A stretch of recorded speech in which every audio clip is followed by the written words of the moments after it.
Alors, nous sommes toujours dans mime et bruitage. Je me permets ici d'apporter quelques petites précisions sur cette activité. D'abord, je vais vous montrer aussi un deuxième exemple, juste pour peut-être démontrer un peu plus en profondeur en quoi consiste exagérer et donner de l'amplitude à nos gestes et à notre prononciation.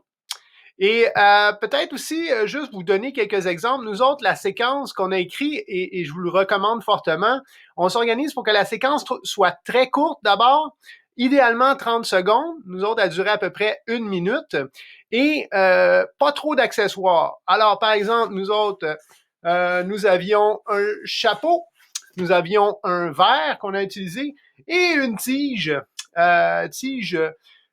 qui nous servait pour jouer notre tour de magie et qui permettait aussi de faire participer d'autres membres de la famille. Donc, dernière chose que je veux vous dire, c'est que, évidemment, cet exercice demande de la persévérance. Alors, il faut s'accrocher.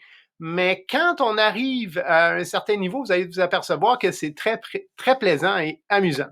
Alors, je vous fais ici la démonstration, donc, d'un autre duo.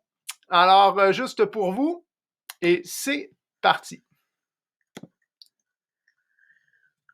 Bonjour, je m'appelle Pedro. Pedro le grand magicien. Aujourd'hui, je vais vous faire un petit tour de magie. Mais avant, une petite gorgée.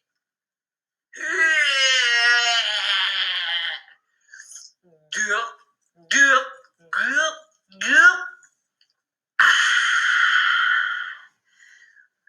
Pouic.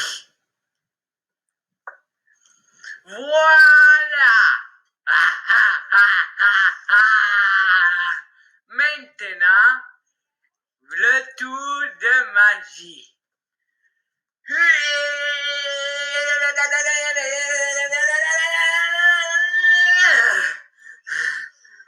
Voilà, Malika.